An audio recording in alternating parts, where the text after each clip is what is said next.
हरे कृष्णा। आज हम महाराष्ट्र के नासिक में स्थित 8वें प्रमुख त्र्यंबकेश्वर ज्योतिर्लिंग की कथा का श्रवण करेंगे।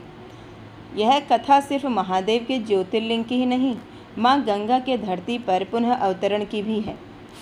त्र्यंबकेश्वर ज्योतिर्लिंग नासिक के त्र्यंबक नामक स्थान में ब्रह्मगिरि पर्वत के पास स्थित है। एक बार काफ़ी वर्षों तक यहाँ वर्षा नहीं हुई। तब सभी मनुष्य, सभी प्राणी यहाँ से पलायन करने लगे।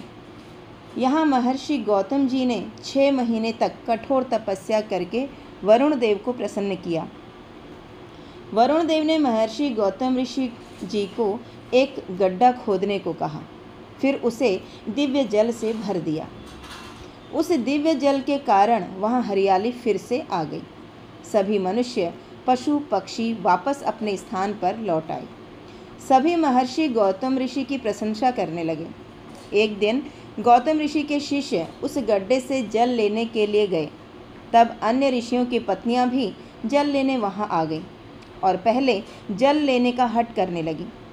तब माता अहिल्या ने कहा, ये महर्षि गौतम ऋषि के शिष्य पहले आए थे, तो पहले इन्हें जल लेने दो। बाकी ऋषि पत्नियों ने सोचा, माता अहिल्या उन शिष्यों का पक्ष ले रही हैं।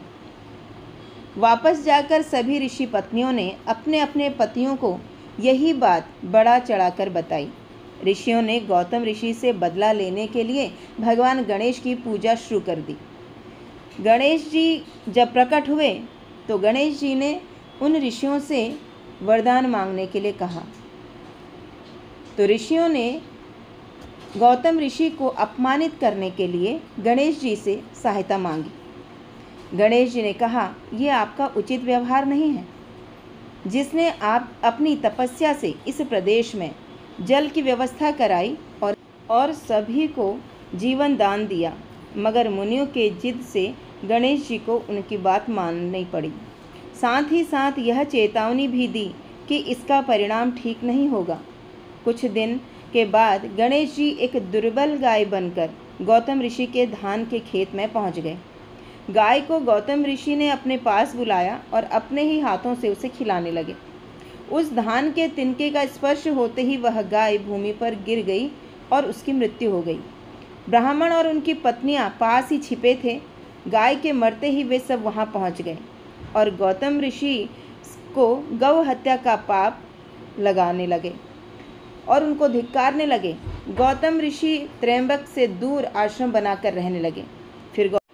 तब मुनियों ने गौतम ऋषि से कहा कि यदि तुम इस पृथ्वी की 3 बार परिक्रमा करो और लौटकर यहाँ 1 महीने तक व्रत करो, उसके बाद ब्रह्मगिरि पर्वत की 100 परिक्रमाएं करो, तब तुम्हारी शुद्धि होगी।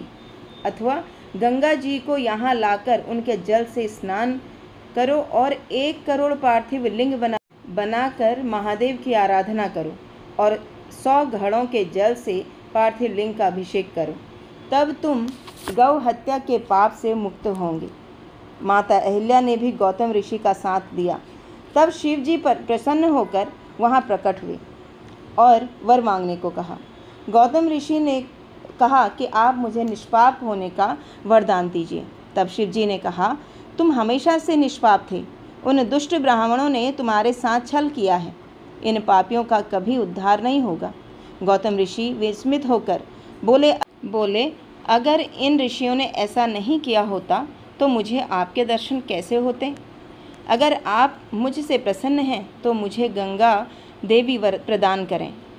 शिवजी ने गंगा देवी को धरती पर पुनः अवतरित होने को कहा। माँ गंगा ने कहा, मैं यहाँ तभी वास करूँगी जब महादेव अपने लिंग स्वरूप में अपने पूरे परिवार के साथ यहाँ वास करेंगे। इस प्रकार माँ गंगा गोदावरी रूप में विख्यात हुई और भगवान शिव का ज्योतिर्लिंग त्र्यंबकेश्वर नाम से प्रसिद्ध हुआ।